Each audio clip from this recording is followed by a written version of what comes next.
대해 생각해보는 시간입니다. 오늘은 6월 10일입니다. 1987년 6월 10일에 시작한 6월 항쟁 33주년을 맞는 날인데요. 이 육시방쟁을 통해 대통령을 직접 내 손으로 뽑게 되었고요. 이를 본격적인 민주주의의 시작으로 보는 이들이 많습니다. 그럼에도 33년 전의 이 헌법은 여전히 미완이고 보완의 헌법이라는 시각도 존재합니다. 오늘은 6월 항쟁의 의미와 오늘날 민주주의의 과제에 대해 짚어보는 시간 준비했습니다. 고려대 교육대학원 김상돈 교수님 연결되어 있습니다. 교수님 나와 계시죠? 네, 안녕하세요. 김상돈입니다. 예, 반갑습니다. 자, 오늘 6월 항쟁 33주년 맞는 날입니다. 대통령 직선제를 이루어낸 성과가 가장 먼저 생각이 나는데요. 또 어떤 의미가 있는 항쟁이라고 볼 수 있을까요? 나름 좀 87년 6월 항쟁을 정의를 해보면, 호원철폐 독재타도에 압축되어 설명할 수 있어요. 그리고 5.18 광주 민주화 운동에 대한 맺힌 한 민주주의에 대한 역사적 산물이고 결과라고 정의를 내릴 수 있습니다. 예. 그리고 1987년 6월 항쟁으로 이제 열린 민주화 시대의 사회 체제를 우리는 87년 체제라고 87년 체제라고 할 수 있거든요. 네.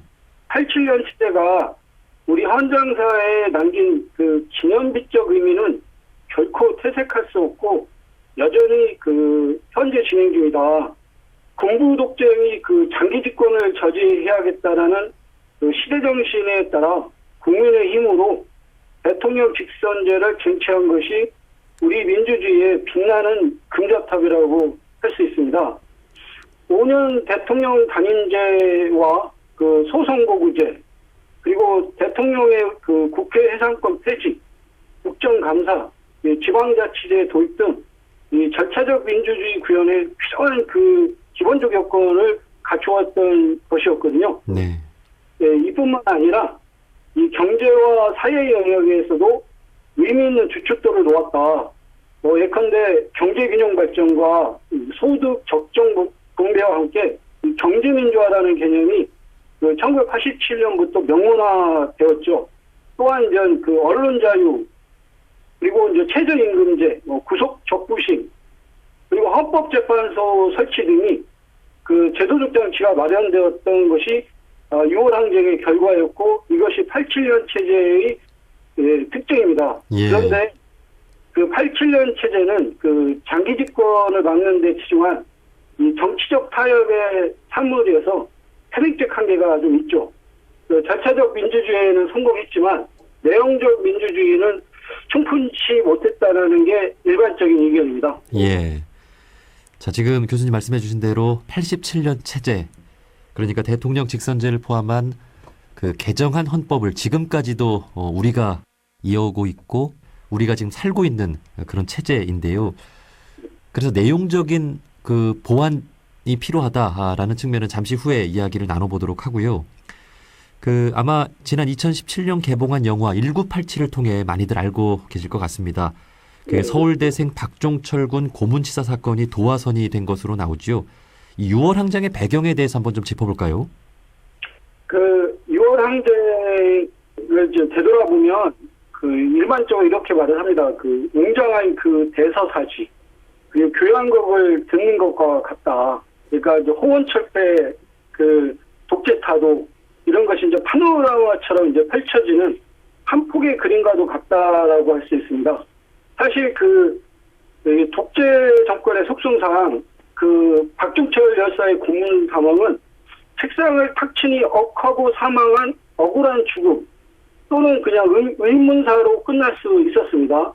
그러나 이제 진상규명을 밝히기 위해서 이무영 선생님이라든가 그리고 한재동 교도관이라든가 김정남 운동가 그리고 천주교의 이제 김승현 신부 등의 이 목숨을 건 노력이 있었기 때문에 6월 항쟁이 이어졌습니다. 그래서 박종철 역사의 안타까운 죽음이 27 추도대회 그리고 33 평화대행진 그리고 5.18 고문 사망 은폐 조작 사건을 거쳐 육시 국민대로 불붙는 6월 항쟁 내내 투쟁의 원동력이 되었죠. 네.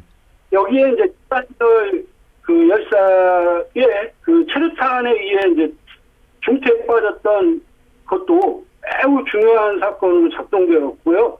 이 중대한 고비에 그 전두환의 그 사실상 후원 조치도 큰 몫을 했다고 봅니다. 이것이 이제 60 국민대회가 6월 항쟁으로 상승 확대될 수 있었던 것이 또 그 명동성당 농성투쟁과 넥타이 부대가 또 그 안몫을 했습니다. 그러니까 명동성당의 그 농성투쟁은 6월 10일 밤부터 6월 15일까지 지속된 이 명동투쟁이 일관되게 홍원철배 군부독재 타도의 그 강렬한 시대적 분위기에서 60대를 이어가다 그것을 이제 더욱더 강력히 발전시켰다라는 무의식적, 의식적, 역사적 힘에 결집했죠. 예. 결국 우연과 표현이 동시에 어우러진 힘의 결집이었다라고 볼 수 있습니다. 네. 지금 많은 말씀들을 해주셨지만 뭐니 해도 이 시위의 도화선이 된 것이 박종철 군의 고문치사 사건인데 그 불과 33년 전입니다. 그때 공권력의 탄압으로 사람이 죽을 수 있다라고 하는 것이 지금 생각해도 참 놀라운데요. 그 저희가 지난달 5.18 민주항쟁 40주년 인터뷰를 나눠봤잖아요. 이제 네. 5.18과 60항쟁은 7년의 시간차가 있는데도 이 시민들에 대한 공권력의 탄압은 바뀌지 않았었던 거죠. 예, 예, 맞습니다. 그 사회 철학자 그 푸코라는 분이 있는데 이 푸코가 이런 말을 했습니다. 이제 교도소에 가서 그 교도소의 죄수를 보고 당신들은 감옥 안에 갇혀 있지만 우리는 감옥 밖에 갇혀 있다라는 말을 했어요. 이게 바로 80년대 상황과 딱 맞아 떨어져요. 그 1980년대의 사회 전체는 그냥 거대한 감옥이었죠. 그 80년 그 5월 강주 민주화 운동 이후에 이 살아남은 자들의 슬픔이 대학 사회를 무겁게 짓눌렀습니다. 또 대학의 그 사법경찰들이 캠퍼스에 상주하고 집회가 열리면 현장까지 검거하고 그 강제징집당의 그 녹화 사업으로 또 끌려가기도 했던 게 그 1980년대 상황이고요. 이 1980년대에서 이 공권력 하면 가장 대표적인 게 뭐냐라고 물어보신다면요. 어떤 것들이 있냐면 이 삼청교육대 아시죠? 예. 녹화 사업도 들어보셨죠? 이 삼청교육대 같은 경우도 원래는 범죄자와의 그 전쟁이라고 선포하고 그런 분들을 그 삼청교육대 보내는 거로 해서 그 전두환 보안사령관이 했던 건데 이 1980년 8월 4일부터 엄청난 사람들을 잡아갔던 게 삼청교육대인데 그 대상자에 학생도 포함됐고 그 전체 피검자의 그 3분의 1 이상이 무고한 일반인이었죠. 이런 거 이 삼청교육대 또한 이 공권력 탄압으로서 가장 대표적인 거고요. 특히 이제 녹화사업 같은 게 있었습니다. 이 녹화사업은 그 전두환 정권이 1981년부터 1983년 사이 이제 본인들이 이 불온하다고 판단한 학생들을 강제 징집시켜서 특별교육을 받게 만들었던 사건이죠. 예. 그래서 녹화사업은 이 학내 집회 차단을 목적으로 한 겁니다. 그리고 그 1981년 11월부터 83년 말까지 그 강제 징집된 인원들이 한 1,100명 이상이 된답니다. 예. 그리고 이제 그 학원 자유라라는 게 있어요. 84년 학원 자유라라는 조치가 있는데 그 전과 후가 엄청 다릅니다.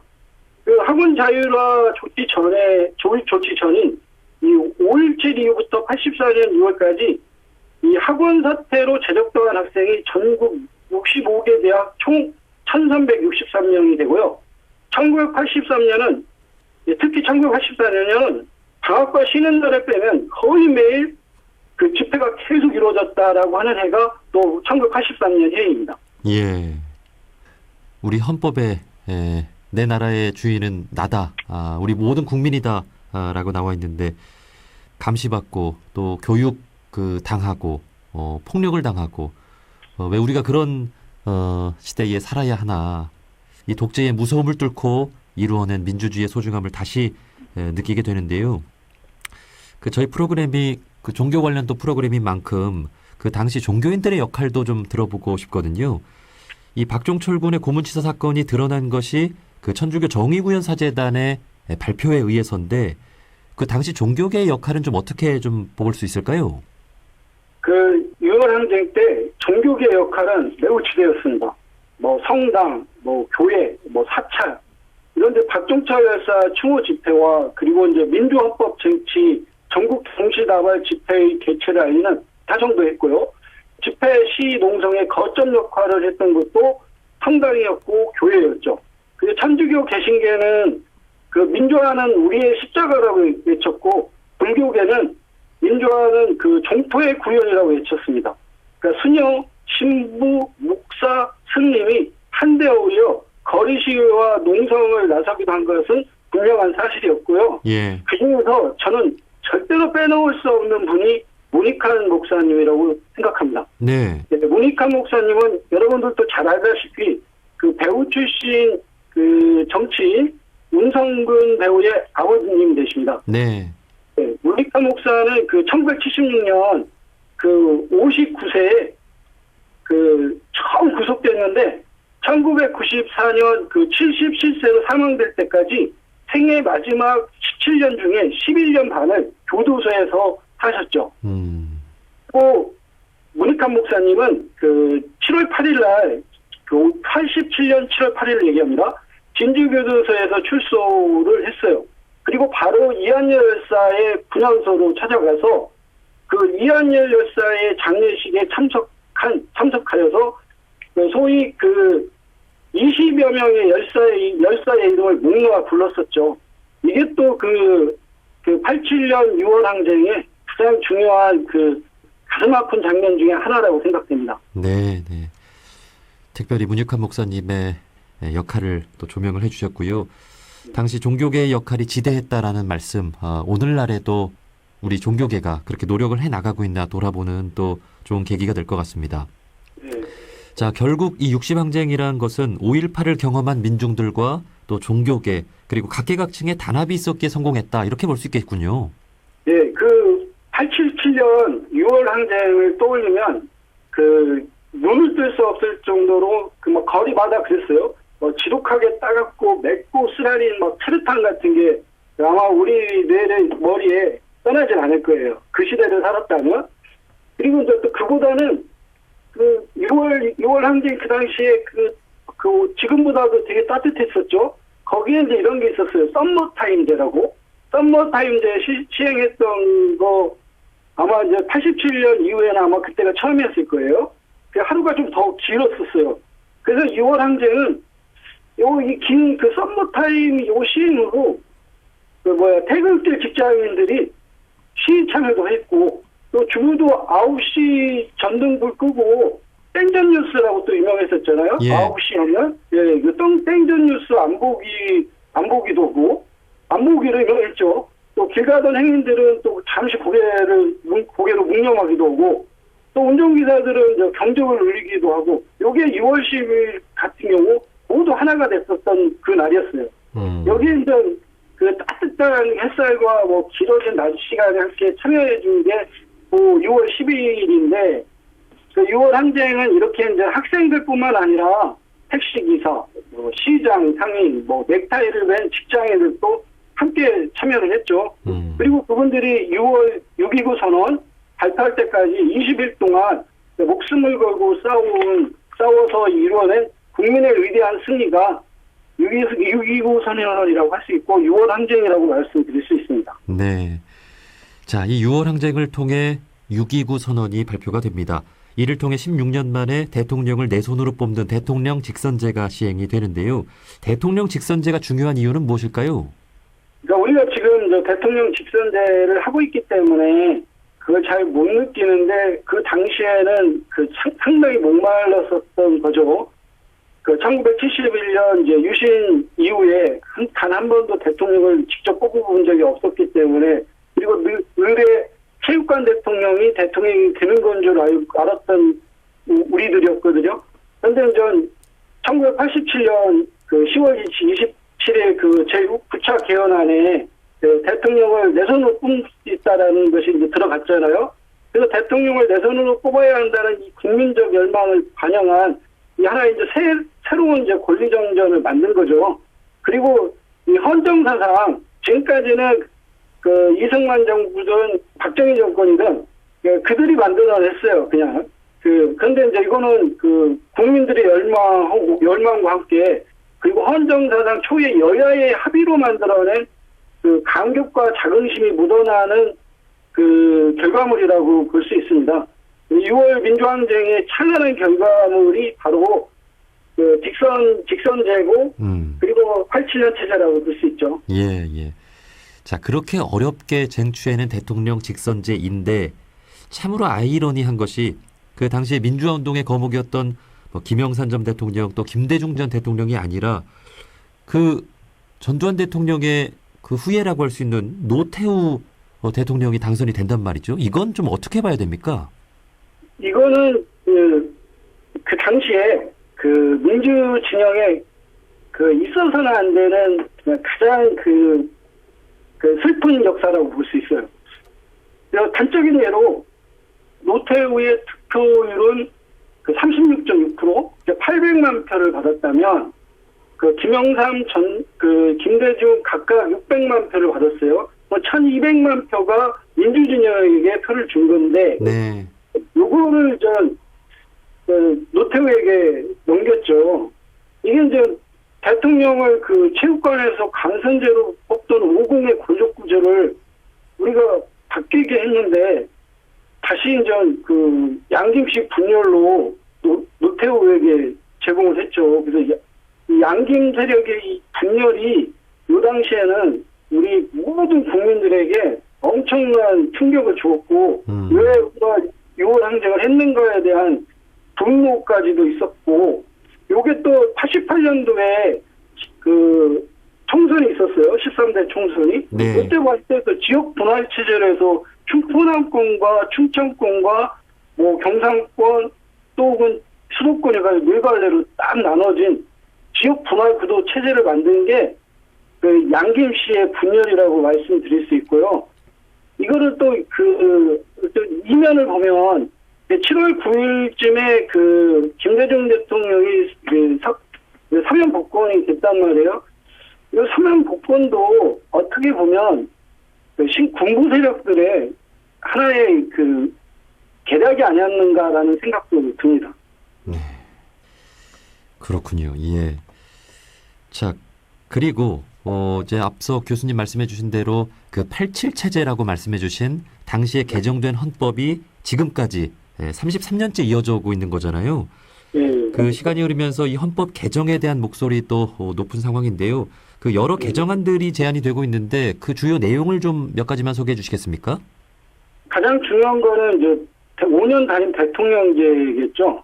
그 5년 대통령 그 단임제가 어떻게 보면 이제 이 청와대와 그 수직 관계로 놓인 그 여당과 그 정권 교체에 목을 맨 그 야당이 대권을 놓고 사생결단식으로 대결과 경쟁을 벌이는 게 5년 단임의 문제라고 문제 제기를 하면서 정치권에서 제기하고 있는 개헌론의 대안이 이 대통령 중임제와 내각제죠.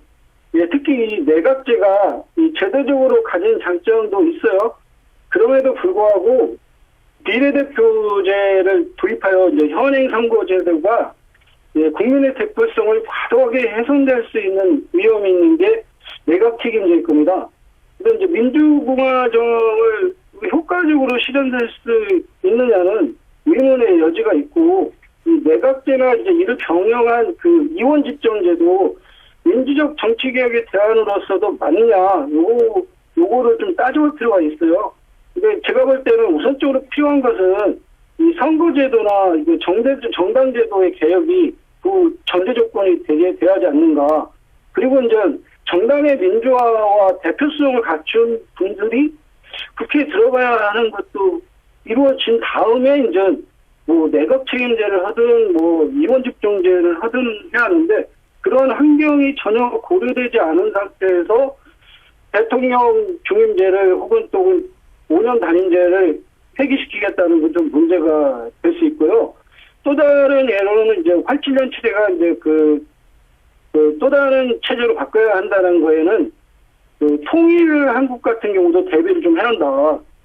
그 당시에 이제 분단에 초점을 맞췄기 때문에 통일에 대비한 법적 체계와 그 제도를 준비도 해야 하고 또 디지털 시대에 따른 이제 정보 인권이나 소비자 기본권, 생명권 등 이런 국민 기본권 같은 게 확충이 돼야 합니다. 지방자치 분권도 필요하고요. 이러저러한 것들이 있기 때문에 87년 체제는 개선할 다른 체제로 옮겨야 할 필요가 있다고 저는 봅니다. 예. 더 민주적인 헌법, 더 민주적인 권력 분산을 통해서 모든 국민이 진정한 주인이 되는 그런 나라를 만들기 위해서 이 헌법 개정 논의는 앞으로 정치인들이 좀 많이 해주시고 또 교수님들도 많은 또 제안 주시고 우리 국민들도 많은 관심을 가져야 될 것 같습니다. 또 말씀해 주신 대로 이 남북의 미래까지 고려한 그런 헌법이 또 만들어지기를 또 기대를 해봅니다. 자, 5.18 60항쟁 그리고 지난 2017년에 있었던 촛불혁명까지 우리나라의 민주주의는 계속해서 발전을 해오고 있습니다. 앞으로 우리 민주주의의 과제는 무엇이라고 생각하시는지 마지막으로 한 말씀 부탁드립니다. 예, 우리나라의 민주주의 과제는 우석근 박사가 쓴 책이 있어요. 민주주의는 해산문 앞에서 멈춘다고요. 예, 제도적으로는 혹은 정치적으로는 민주주의가 되는지 모르겠지만 이 일상적 영역에서의 민주주의가 이루어졌느냐, 이거는 한번 문제 제기할 필요가 있어요. 예. 의문이 생기는 부분이고요. 그러니까 국가적 혹은 정치적 차원에서 민주주의보다는 일상적 차원에서 민주주의가 이루어지고 있는지를 한번 들여다볼 필요가 있고요.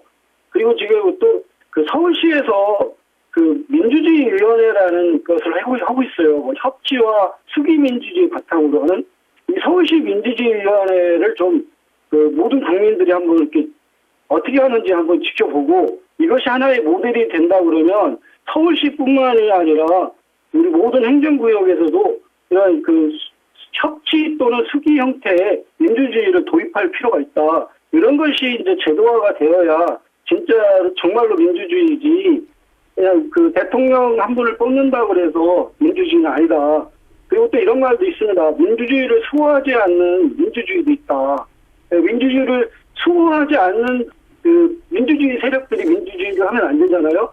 이런 개념들을 한번 들여다봐야 하고 그리고 또 마지막으로 기원전 2500년 전에 기원전 한 5, 6세기에서 했던 아테네 민주정이나 이 로마의 공화정이 진짜 직접 민주주의의 전형이란 말입니다. 이런 것들도 한번 직접 민주주의 형태도 한번 시도해볼 필요가 있지 않나 싶습니다. 네. 결국은 우리 모든 국민들이 관심을 갖고 정치에 참여하려는 그런 마음을 갖는 게 중요할 것 같네요. 자, 여기까지 말씀 듣도록 하겠습니다. 고려대 교육대학원 김상돈 교수님이었습니다. 교수님 오늘 말씀 고맙습니다. 네, 고맙습니다.